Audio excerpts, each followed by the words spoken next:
Ooh. Hi, everyone. So nice to see everyone again. I had a very emotional morning here Friday, so it's like really special, but also a little calmer for me this morning. So when we started planning this talk, which was not planned from the beginning of the year, we wanted to do something to help us establish a new path forward for us as a community here and for our kids and our families. Because, you know, this collective experience we've had all together this past 18 months is unlike anything else that any of us, anyone in the world has ever seen, and everyone in the world has been touched by. And I could not have thought of anyone better than Anna Kowalski to lead us through this conversation. I've had the pleasure of knowing Anna for, I don't know, like 20 years. Anna and I met however many years ago at Montanito Eating Disorder Treatment Center, where we both worked. We have shared clients together, we have shared memories together, and I can't say enough about this woman. Let me tell you a little bit about her background. Anna Kowalski received her Master's of Arts in Clinical Psychology from Antioch University in Los Angeles. She's been licensed as a marriage and family therapist since 2001. Anna was honored to have an 18-year career at Montanito and Affiliates Residential Treatment Center for Eating Disorders and left her position as Chief Experience Officer at the end of 2017. Anna has been in private practice, working with individuals, couples, and all configurations of families for over 20 years. With uncanny humor and insightful honesty, Anna has a unique gift of bringing out each individual's authentic self and has the unique ability to piss you off and heal your heart all at the same time. And I can personally speak to that. So you will laugh today, you might cry, there's gonna be a lot of honesty and hopefully a lot of exploration in this intimate conversation we're about to have. And I think I just closed this. Okay, so with that, here is Miss Anna Kowalski.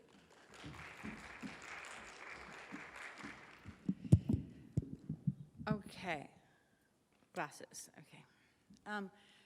So the first thing I want to say is thank you, Erin. Erin and I said to Erin, and I just said to her a few minutes ago, I said, are you sure you want me to do this? Do you want to still have friends at Weiss after I speak? And she has faith in me, so I'm really excited. I'm emotional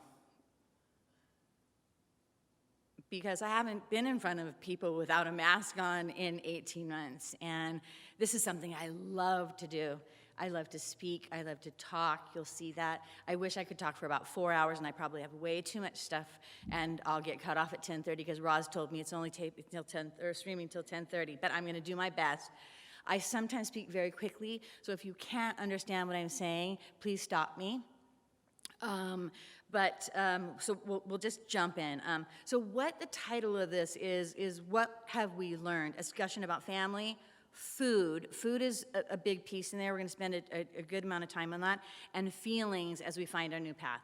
I'm gonna talk a lot about parental feelings, resilience, and food, because the bottom line is that that's where your child's resilience with food and body and circumstance comes from. So I'm talking to you, but I'm talking about you, and I'm talking about your kids, so it's twofold.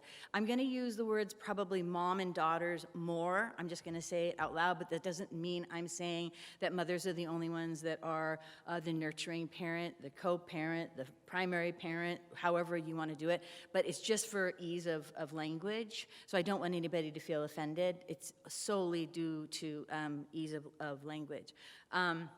I'm gonna ask everybody to silence your cell phones and put them down. This is the only thing that Erin and I argued about. I want everybody to silence their cell phones, put them in their purse, and have an actual hour of of just sanctity away from distraction. Maybe that's my own ego, I don't know. But there is something about being distracted. So yes, if you could silence them, if you can put them down. I told her a story. When I worked at Montanito, we had a big family group one time. There were about 30 people in there. And one of the dads was just constantly on his phone, and his daughter was visibly uncomfortable because everybody was listening except her dad. So we went to a session later, and I said, I really appreciate you being here, but to be here, you really have to not be on your phone. And he said, oh my gosh, Anna, I'm so sorry. I want to write down every single thing you say, and I'm taking notes. And I said, I'm going to grab you a piece of paper, and I'm going to grab you a pen so that people know, because behind a screen, people don't know what you're doing, and they feel like that they're not important, especially your daughter. So maybe that is my ego, and I don't feel like I'm important. I'm going to try not to feel that way. I want everybody, even, hello everybody at home too. I know there isn't just you, and I know it's also going to be recorded, so whenever anybody's hearing this, there's just a couple tiny activities we're going to do. One of them is, I just want everybody to put both your feet on the floor. If you want to take your shoes off, take your shoes off. I don't know if you're allowed to in the sanctuary, but if you want to, take your shoes off. And I just want you to shut your eyes. Just want you to take a deep breath. We're all rushing and getting our kids into class and trying to figure out how to be here and not in 5 meetings. And we're also trying to coordinate everything that's going on in our life in this moment. So that's why we're putting the phones away. I take another deep breath. And then I want to say that I have 3 intentions for this talk. One is to create connection. One is to create curiosity. And one is to make choice available. So connection between you, me, you, your body, you, your community. Curiosity about what's happening with other people and with yourself. Because right now, everybody is trying to figure out what we're doing in the world. Do we wear a mask? Don't we wear a mask? Are they vaccinated? Aren't they vaccinated? Are they going to, if my child goes on a sleepover, what are their rules? So curious, and then through the connection and the curiosity, hopefully we can have some choice. And we're going to talk about choice in terms of relationships and body and food and all kinds of things. So, connection. We're going to go with connection first. Who am I? Who am I? Erin described who I am. You can open your eyes. Yeah. Thank you. You can keep your eyes closed the entire time if you want, but if you want to open your eyes. Who am I? I'm a 51-year-old, and I'm going to say menopausal woman. So I might get hot flashes. You never know. I am privileged to be getting old.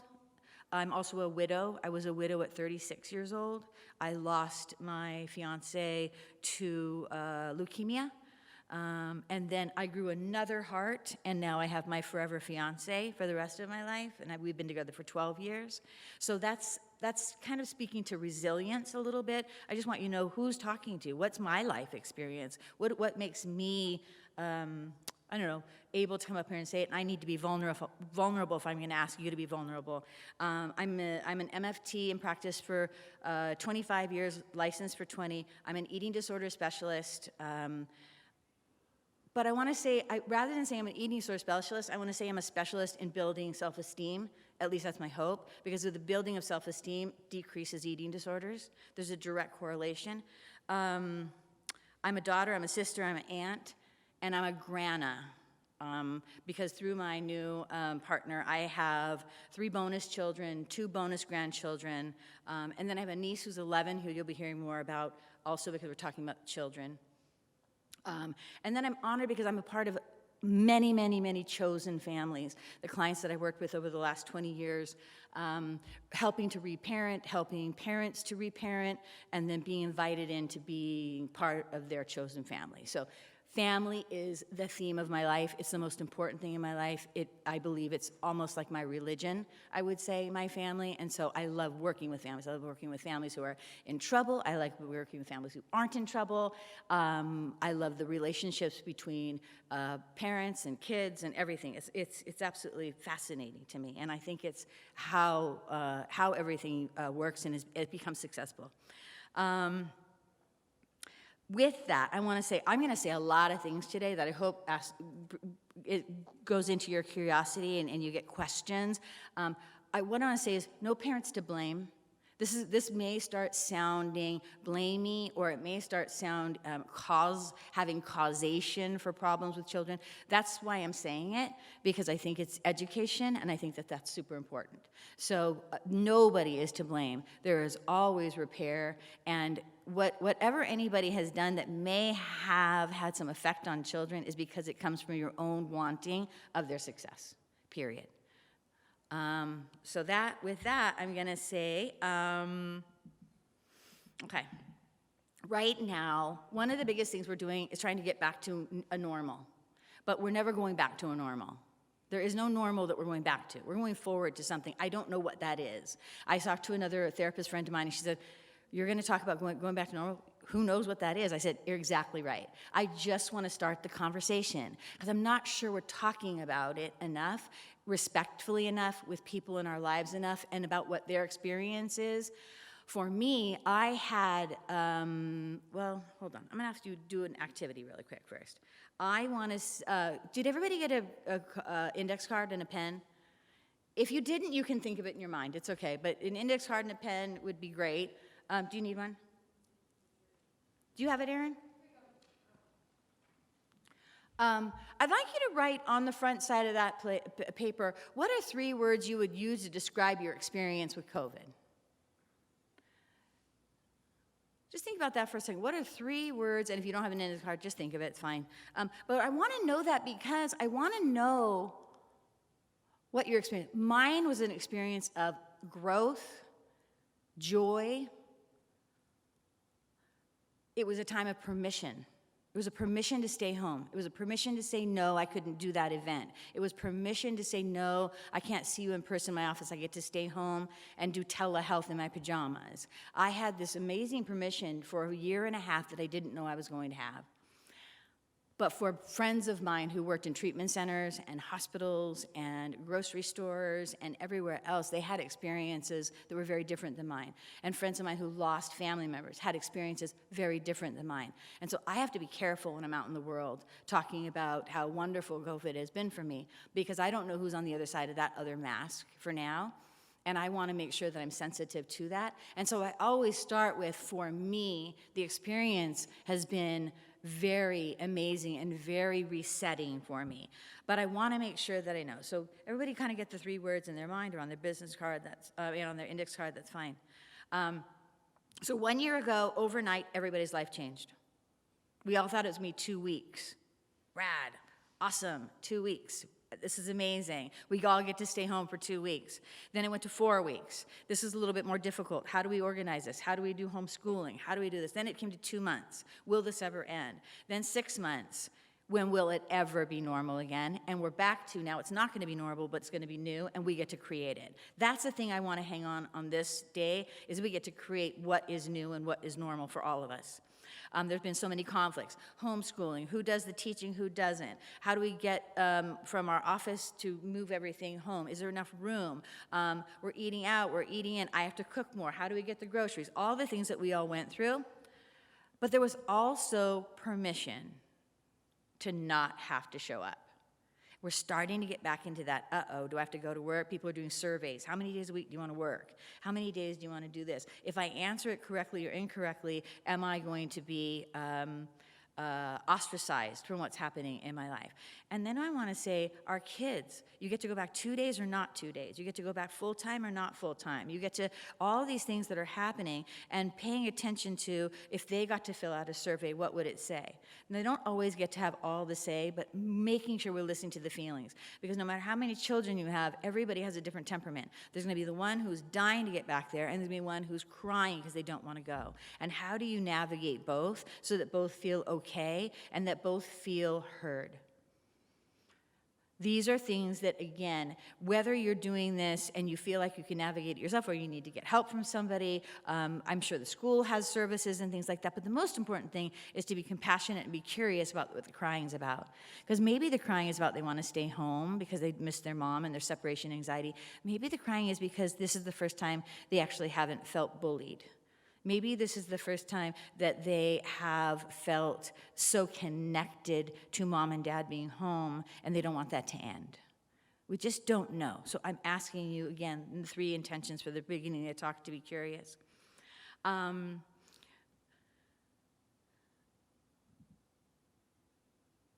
asked my 11-year-old niece, Zoe, to write me a letter about what COVID had been like for her.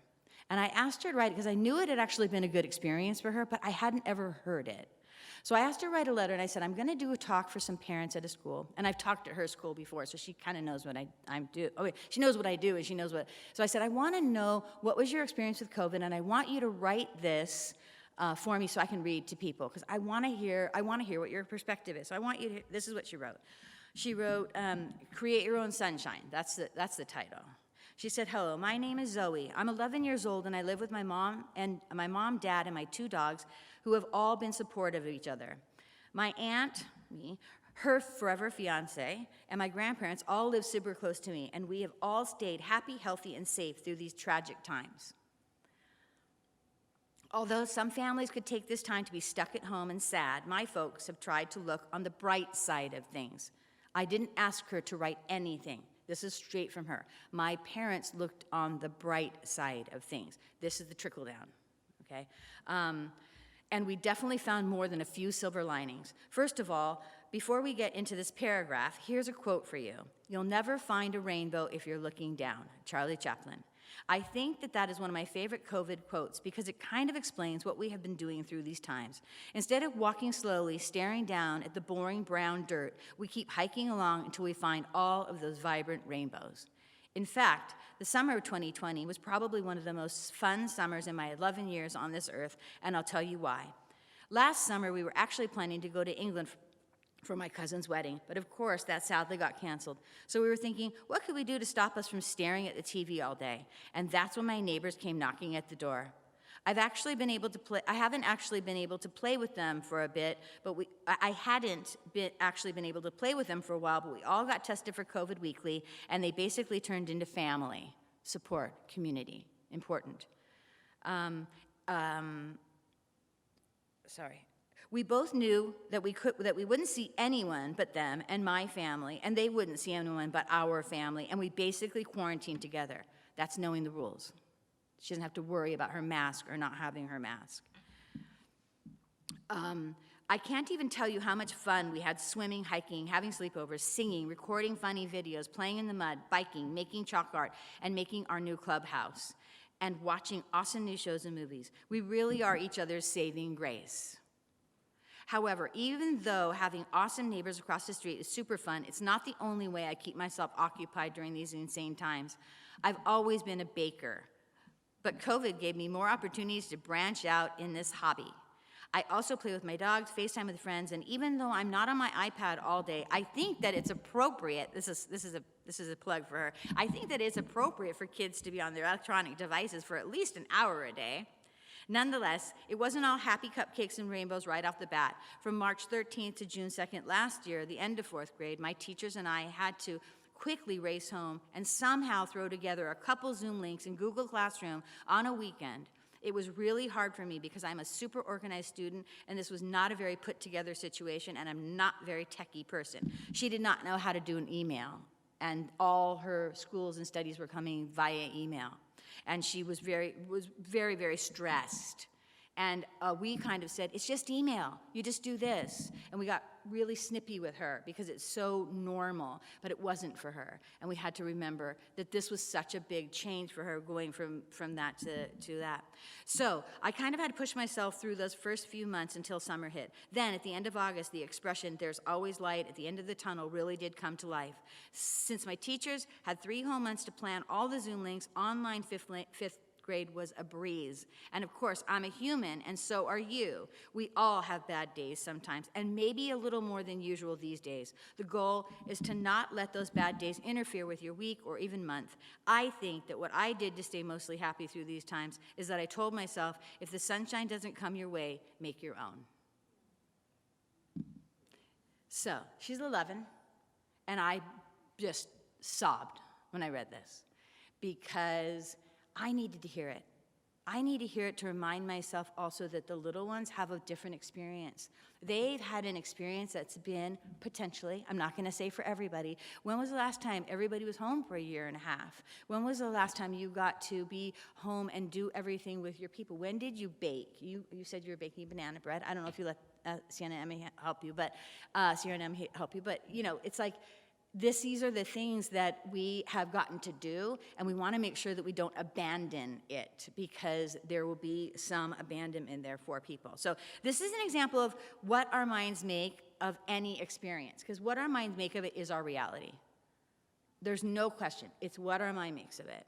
And so we get to decide, and we get to share that with our kids. So we got to be careful how we're talking. Because when we talk about it, and they're in the back seat, and we're talking on the car phone, and we're like, this is the worst thing that's ever happened to me, this is the worst thing that's ever happened to me, this is the worst thing that's ever happened to me, it must be the worst thing that's ever happened to me then. Right? And now their dialogue is, this is the worst thing that ever happened to me. And when you think this is the worst thing that ever happened to me, your energy follows that thought. If this is the worst thing that ever happened to me, that's where my energy is going to go. If my energy is I'm looking for the sunshine, that's where my energy is going to go. That's like, if anybody leaves here with anything, it's that energy follows thought. What am I thinking, right? So when I'm going to do a thing later about energy follows thought, but hang on, we'll keep going on this. So in service of curiosity, I'm going to ask all of you, and live streaming, ask your kids to do this assignment. Write to me about what your experience of COVID has been. Just write it down. Whatever that is, whatever they think it is, draw a picture of what it looks like. So you can kind of maybe get a sense of, even if you already think you know.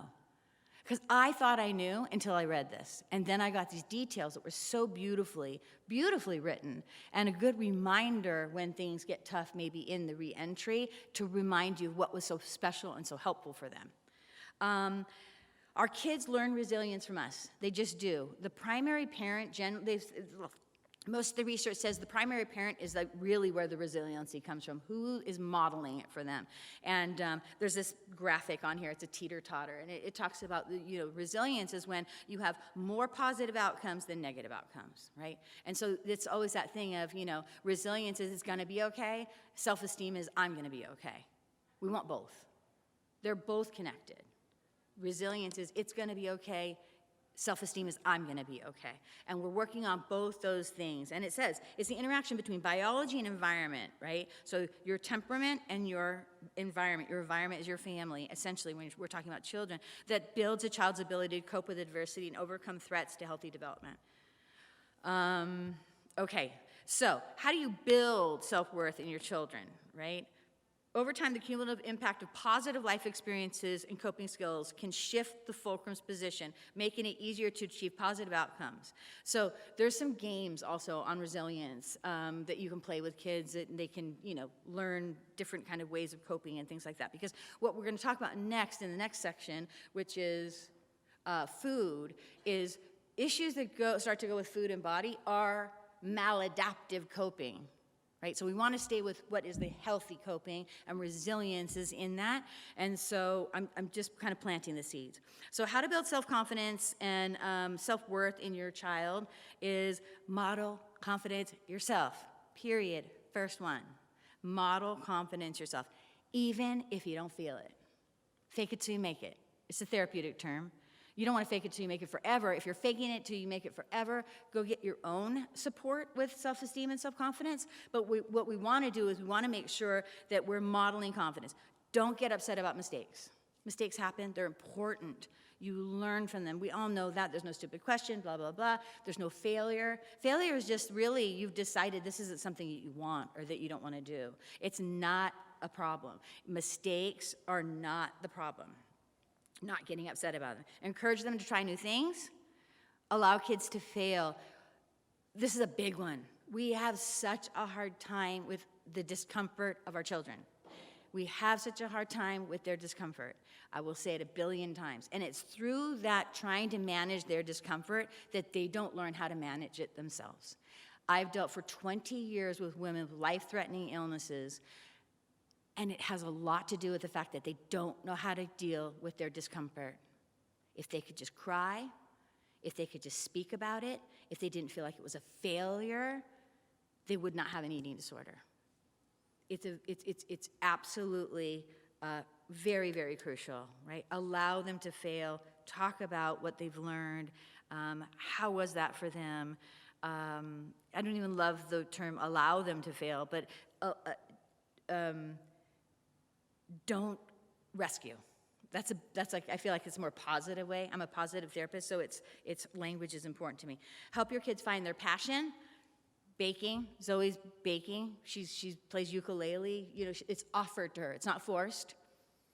She enjoys it. My sister hates it because she doesn't clean the kitchen after. She just likes to bake and then be like she's on a cooking show and she has a crew that cleans it up. So you have to maybe work with that.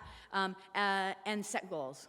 Set goals, interesting one for me. I don't know what that exactly means. I don't love that. Goals, I think, are great, but then goals make you feel like you failed if you don't achieve them. So maybe some intentions or what are some things that your kids want to do, and figure out how you set those with kindness and with love, rather than being you made it or you didn't.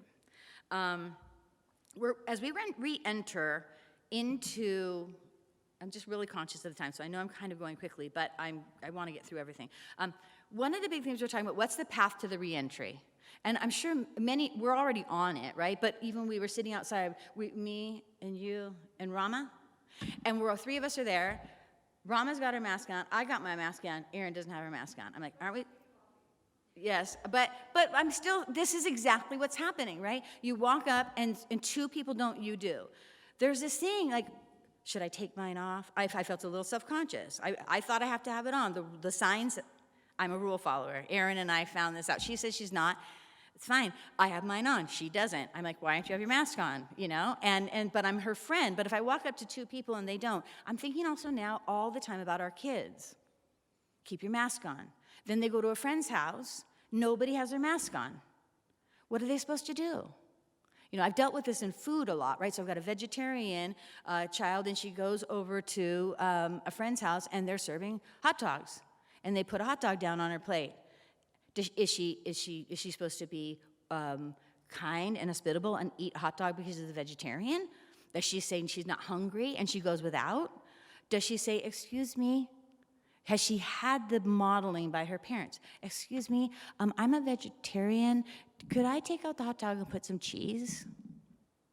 Done. If she doesn't know that, or he doesn't know that, there's panic, right? So this is kind of how I want to talk about how you're re-entering, like having the conversations. You're going to go, you're going to spend the night. Do I have to wear my mask? Do I not? Do you follow the rules of the household that you're in? Or when they come to your house, do they follow the rules of the household you're in? Again, all I'm asking is for you to be curious, think of questions, and have the conversations with your people, because it's going to come at us quite quickly. We just had the conversation, we're adults, and none of us knew the answer, right? But we are adults, so we have that ability to make our own choices, but our kids oftentimes don't. Be curious, go slow in the reentry, allow the tears. The tears could be joy, and the tears could be absolute sadness. Be curious about what the tears are. Sometimes I think we go too fast and we say, stop crying, use your words. Sometimes the tears come because we just don't have words. When I'm so happy, when I cry, it's because something's affected me so strongly, whether it's happy or it's sad, that I don't have the words. I could just say I'm happy or I'm sad, right? And so be going slow, honoring the tears, honoring the laughter. What is it about? I once had a long conversation with a girl because she was sobbing at the treatment center, and it was after having a baked potato. Well, of course, I thought she was afraid of carbs. So I took her away from the table, and I had about half an hour conversation about potato famine, and had the people died if they didn't eat potatoes, and they're so nutritious and they're so amazing. I assumed. I wasn't curious first. Of course I assumed it was about potato. And she said to me after half an hour, because I couldn't stop talking, Anna, Potatoes are my favorite food. I had a horrible conversation with my mom before lunch. Completely missed the boat, and now I've made her terrified of potatoes because I'm talking about them so much. So again, curiosity, not assuming.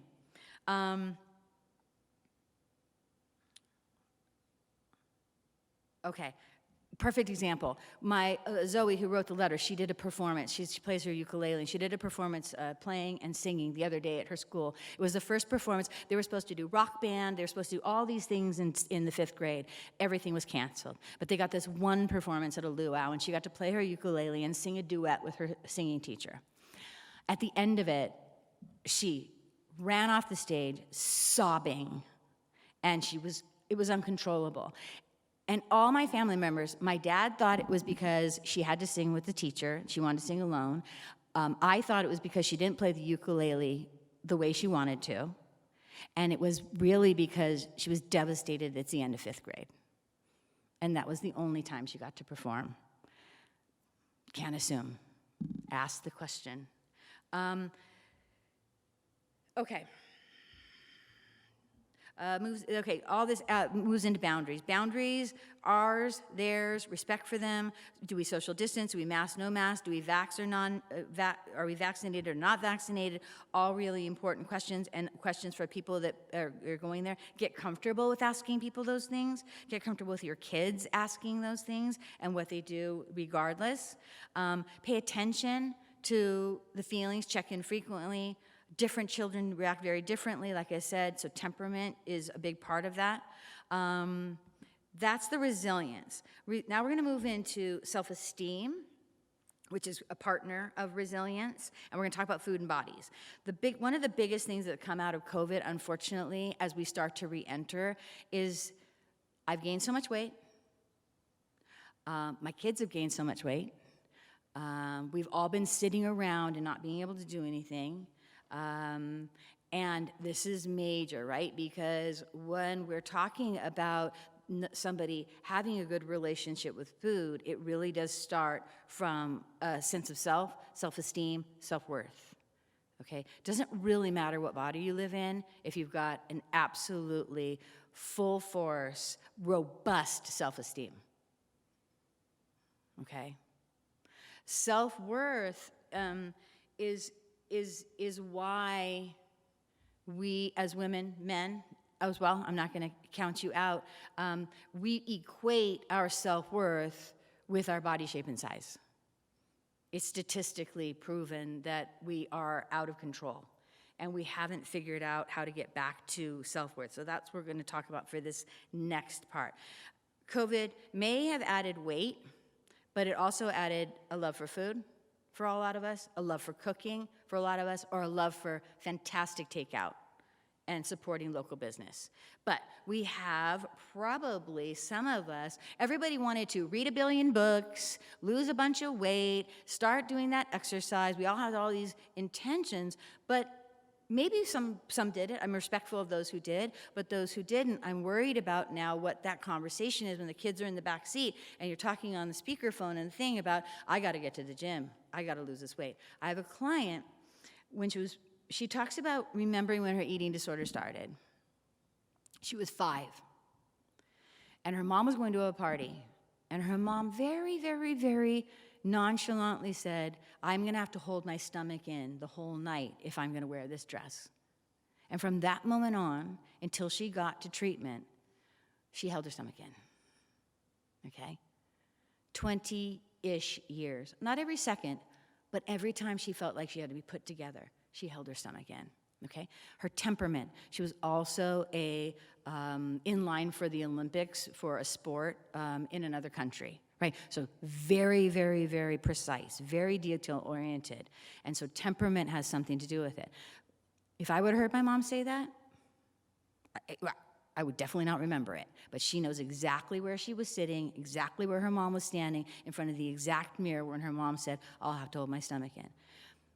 The earliest person that I know who's had a problem with food that I've worked with is literature says 3 years old is when body image. She was 2, and we know she was 2 because she remembers being in a bathtub thinking, I'm so fat, and we can trace it back to 2 because that's when they moved out of that house. 2 years old.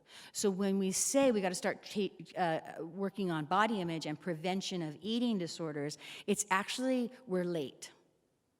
It was when they were in your womb. It was when they were in your womb and you're saying, I'm beautiful, my stomach's beautiful, this is beautiful, after I have you, I'm so lucky I got to have you. It's not too late. I'm not saying it's over, but I'm saying don't think it's in 8th grade when they get the prevention of eating disorders. Because that 8th grade prevention of eating disorders, I would even say keep them out of it, because oftentimes that is the playbook. Many clients we've worked with, the playbook has been given in health class when they've done the chapter on eating disorders. Because the person who has 0 self-worth, 0 boyfriends, 0 asks to the dance, and blame their body, not about their body, but blame their body, think, oh, this is the way to my salvation. Okay? So we got to be talking about how beautiful our bodies are, our bodies. My niece said to me, I said to Erin, my niece said to me a few years ago, Auntie, why is your stomach so big? It's so jiggly. Okay, so I thank God, I've been working with this for 20 years, right? Because, I mean, what do you say? And we were eating pancakes at Weiler's Deli, and I said, I've had so many different bodies. I've had a body like yours, and I've had a body all through my life, and now this is the body I get to have, and I'm so lucky. Because I can move, I can cuddle you, I can dance with you, I can do everything I want to do with this body, and I am so lucky. Last time she ever talked about body. She's an activist for bodies. She's an activist for fat phobia. She's an activist. So creating little activists are fantastic. The word fat is not bad. I fit on the chart right now, I'm happy to say. I fit on the chart of BMI, which I'm going to talk about in a minute. I'm obese. Okay. Oh, shoot. Sorry, Ross. Oh, I was supposed to take it with me. I'm sorry. I'll repeat it. Well, they can't see me, so it's not. Oh, yeah, they can see me. Okay. On the chart, I'm obese. Okay. What does that mean? I can do everything. I can travel, I can work, I can help people with their body image. I can eat everything I want. I can exercise or not. I hate exercise, except I just started playing pickleball. It's the greatest thing in the world. If anybody hasn't played it, go play pickleball. The whole family can play it. It's so much fun. I will only do things that are fun. If anybody asks me to run, the time I run, if I'm late for an airplane. You will never see me run other than that. It's just never going to happen. And these are the things that if you are an active family and you already love exercise and your kids love exercise, that's fine. Don't pressure them. Talk about play. Play and movement. It's all you got to do. Play, team, get on a team. If they like it, whatever, be creative. Okay, so while we're focused on losing the COVID weight, we might lose the connections we made in COVID with our food, with our body, and with our family. So making sure our focus isn't too far there. There's normal eating. Normal eating is intuitive eating. It is how we eat when you're a baby. You just eat what you want, when you want it, and you're done. You can't breastfeed a baby or put a bottle in a baby's mouth and make them keep eating if they're done. It's clamped down, it's shut, they're full. Hunger and fullness. We've lost all the hunger and fullness cues. Now it's about what do I eat because it's a portion. Portions mean nothing. That thing that's a third of a packet, they're just saying it's a third of a packet, right? It's giving you a guideline. We never had that before. Hunters and gatherers didn't have a portion. They ate till they were full. You worked as long as you worked, and then you ate until you were full. We've lost any connection to hunger and fullness because we talk about carbs and no carbs. We talk about intermittent fasting, or intuitive fasting, which is the worst one now. And those are all disordered. We've moved from intuitive when we were young, eating 6 times a day, breakfast, a morning snack when you got to recess, lunch, then you got home and had a little something after school, then you had dinner, and then probably at night you had some kind of a cookie or something. We've all eaten 6 times a day our whole life. And now people say, oh, I fast for 16 hours. And I say, that's stupid. Sorry, I'm just going to say it out loud. It's not going to help you. It's going to shut down your metabolism, and all the packages that they want to sign up for, Atkins, keto, intermittent, intuitive, Weight Watchers, whatever. Paleo, thank you. Keep going. It's all bull. Dieting doesn't work. A healthy relationship with food is the only thing that is actually sustainable with food. You will yo-yo for the rest of your life, and if your kids witness this and are a part of it, they will too. Erin, are you in agreement? Okay. She's the dietitian, so I always have to check with her. Okay, so we've got that. We got normal eating, we got disordered eating, which a lot of us have just in society because we bought into this thin ideal. And then there's eating disorders, full blown. That's a mental illness. Okay, so we go over into where that disordered eating has gone awry, and now the choice to stop it has really, really left, because now we're stuck in the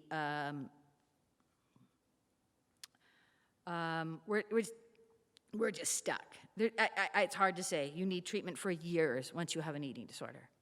Okay, so if we can stop this at disordered, we're doing well. There are other factors that play here, and I'm talking, and trauma and all kinds of things. So there's different. What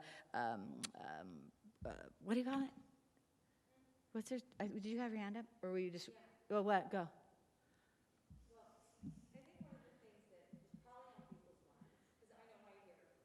Yeah. But what's wrong with wanting to lose a few pounds that I gained during COVID? Yeah. I mean, does it mean I have an eating disorder? I'm going to develop one? Like, Yeah. I gained a few pounds. Why can't I lose some of the weight? So Yeah. that's something that comes up a lot. Like, Yeah. Okay. Okay. So Erin said for the live streamers, what happens when you have gained a few pounds and you just want to lose a few pounds? Like it's just, is that okay? I think it's fine. I do think it's fine. I'm not saying that that's not okay. It's the way you go about it. It's the language you use in front of your kids. It's how you're talking about yourself. What I would say is, and I put some language in here. Instead of saying, "Oh my God, I got to stop eating all this junk. I've got to stop eating all this junk," say, "I kind of want to eat more mindfully." It's the same thing. But when you say it's junk, you put a moral value on the food you're eating. There's no such thing as good and bad foods, okay? I'm going to say this, I've said this to every human I've ever treated for eating disorder. There's no such thing as a good or bad food, okay? And I'll tell you why.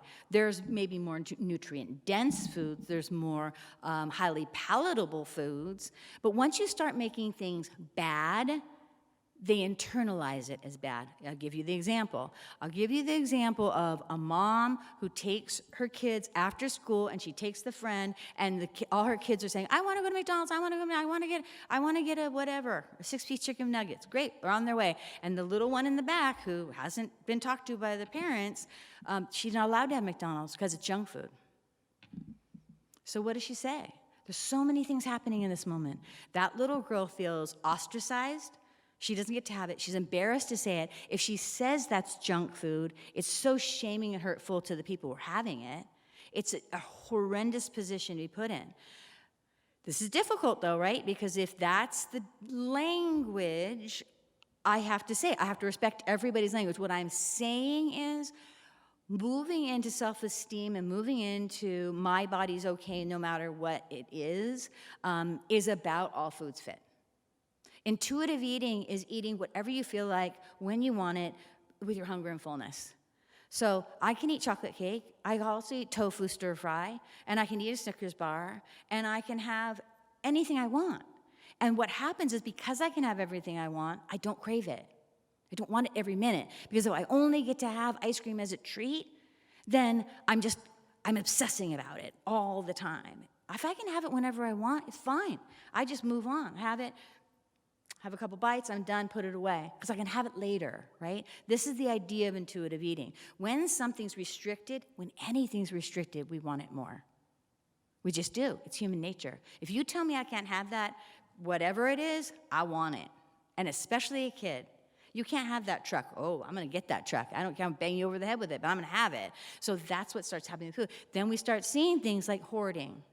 We start seeing things like sneaking into the pantry to get it because they don't want to be shamed, or sneaking in the pantry to get it because they're afraid to ask. because maybe the answer is going to be no. If the answer was yes, yeah, you can have it. Yeah, we're having dinner in a little bit. Do you want to, conversation a little bit? And Erin, you can talk so much more about food. A great resource for kids and food is Nicole Cruz. She's on Instagram. She's on Facebook, Joyful Eating. I think it's on Facebook. But if you just Google her, she does workshops. She does every single day. She's just bombarding social media for helping kids, picky eaters, anything. So Nicole Cruz, C-R-U-Z. I would say Erin Amy, but she's not all down with all the children. It's not real. You're not.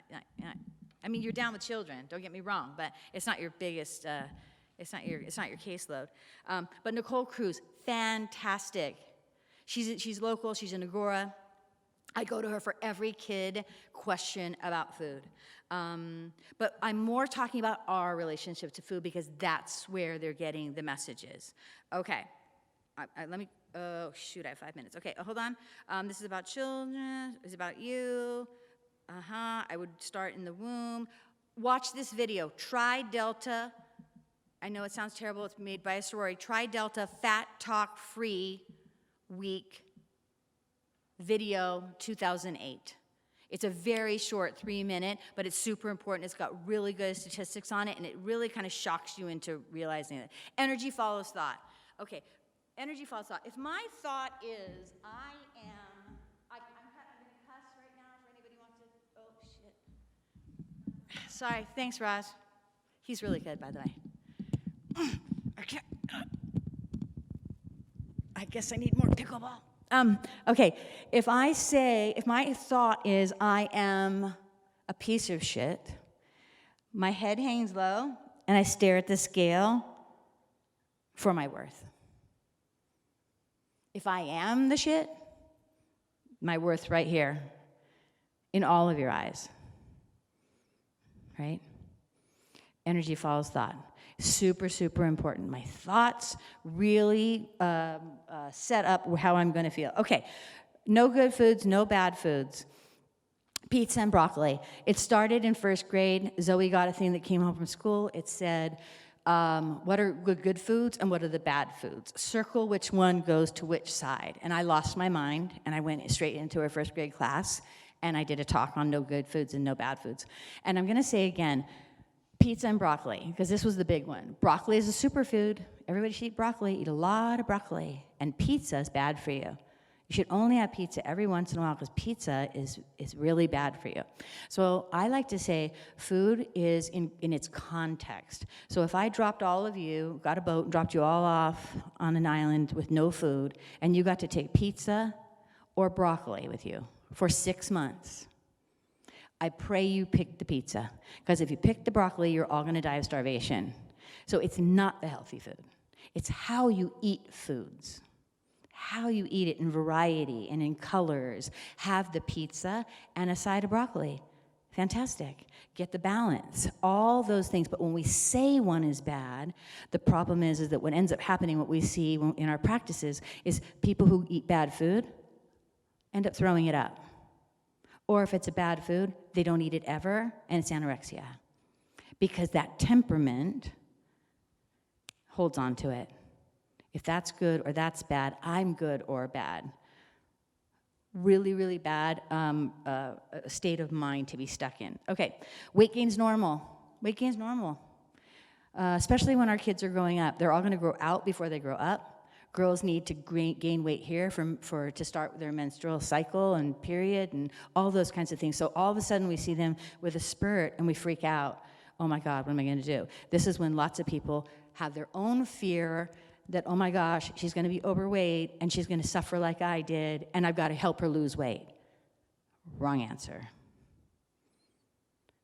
Get her into play more. Talk to Nicole, get her on the phone and say she only wants to eat chocolate. You have to start then just introducing more things, getting those plates that have all the compartments and adding food onto it, and so that they have different things that they can try. We're in a position where we can't panic about that. Change language. I loved, we already talked about that, so I can go. 6 times a day, mindfulness, hungry, okay. BMI is body mass index. Body mass index was done like in the 1800s, and a guy he was an astronomer, an anthropologist in Sweden, okay? Somehow BMI, those are not exact things, I made that up, but look it up and it's something like that. Okay, the problem with that is it was all based on a very, very small population of like Scandinavian men and women, right? No diversity in this whatsoever. In 1998, the National Institute of Health lowered the overweight threshold from 27.8, right? So at 27.8, before 1998, you were considered to be overweight. Then what happened was, overnight, that moved to 25. It was an arbitrary decision, okay? It moved to 25. So it moved from 27.8 to 25, branding roughly, listen to this, 29 million Americans became fat overnight on the BMI schedule. 29 million people. Now this is more important. Who did it? Critics noted that those guidelines were drafted in part by the International Obesity Task Force, whose 2 principal funders were companies making weight loss drugs. Okay? And in his recent book, Fat Politics, Real Story Behind America's Obesity, political scientist Eric Oliver reports that the chairman of the NIH, National Institute of Health Committee, that made the decision, Columbia University professor of medicine Xavier P. Sonier, was consulting for several diet drug manufacturers and Weight Watchers International when he made that change. Okay? Anybody hearing this? Conspiracy, maybe? Anybody hearing who's making money off of our low self-esteem? It's terrifying. And that's what we don't want to pass down to our kids. Okay, hang on. I'm almost there. We're over time, though. What do you guys want to do? Do you want me to keep going? I have about 10 more minutes. Okay. Statistics. The average model is 5'11" and weighs 117 pounds, whereas the average woman is 5 3/8, 5'3", and weighs 166.2 pounds. This is the largest discrepancy that's ever existed between women and the cultural ideal. It's important to realize that only 1.8% of women genetically have the ideal body currently presented in the media. The other 98.2% of women feel they must go to extreme measures to attempt and reach this unattainable image. And it's estimated that young girls are exposed to 400 to 600 media images per day. Young girls and women inescapably feel insecure about their bodies and physical. I'm not a big social media or media hater. I think we can choose what we look at. There's a lot of positivity out there. It's unbelievable how much positivity there is out there. You just got to find it. As soon as you find it, start clicking on all people they follow, and then all people they follow, and then all of a sudden you have this stream of intense, amazing positivity, and you can go to that when you're not feeling so hot yourself. Remember, fake it if you're not feeling it. And then here's some horrible statistics for your age group of children. 42% of 1st to 3rd graders want to be thinner. 81% of 10-year-olds are afraid of being fat. 81% of 10-year-olds are afraid of being fat. And 70% of 18 to 30-year-olds don't like their bodies. That's terrifying. That's terrifying. We've got to do something about it. If you've all seen this quote, it's a very old, beautiful, I think it's indigenous in some way. If only our eyes saw souls instead of bodies, how very different our ideals of beauty would be. Let's teach our daughters and sons, let's just say, it's not about being beautiful. Teach them to be bold, be silly, be strong, be confident, be independent and intelligent, be brave and be fierce, be real in a world full of fake. Let's redefine beauty. Do your daughters a favor and raise them so they know diet culture is a scam that will steal their money, confidence, and happiness. Boys and girls develop eating disorders when our culture developed a standard of beauty that they couldn't obtain by being healthy. When unnatural thinness became attractive, girls did unnatural things to be thin. What can we do? Let's get to that. Flood your social media with positivity. Dietitian Anna on Instagram, Meg Boggs. She does fitness for every body. She's amazing. 300 pounds and running. He's an amazing marathon runner. He's run hundreds of marathons. He finishes last and he doesn't care. He's running a marathon. I can't run a marathon. How many of you can run a marathon? Maybe Nadim, I don't know. I don't know well enough, but I can't. So weight has nothing to do with fitness. This is something that we're really working on. It has nothing to do with fitness. Health at every size. Hayes. Look it up. So start following these people and then just follow who they follow, because then you'll have a really good thing. Change the script. I just had a client who was afraid because her sister was coming to stay with her, and all they do is talk about dieting, trying on each other's clothes. She wrote her a letter because she's coming for the first time after COVID, and she's gained weight. She wrote her a letter, and she said, please, let's not talk about my weight or your weight or anybody's weight. Let's talk about what we love about our lives, and let's do something different, because I don't want to keep doing that anymore. It hurts me.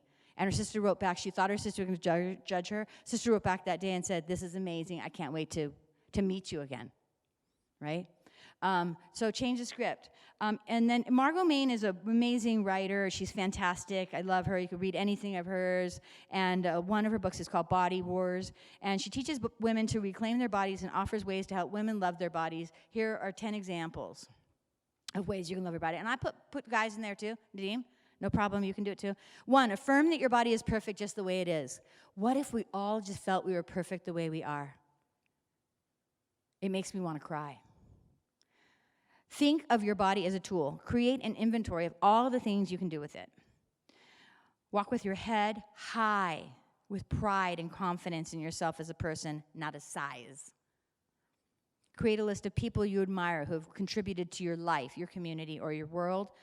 Was their appearance important to their success and accomplishments? Was their body and appearance important to you?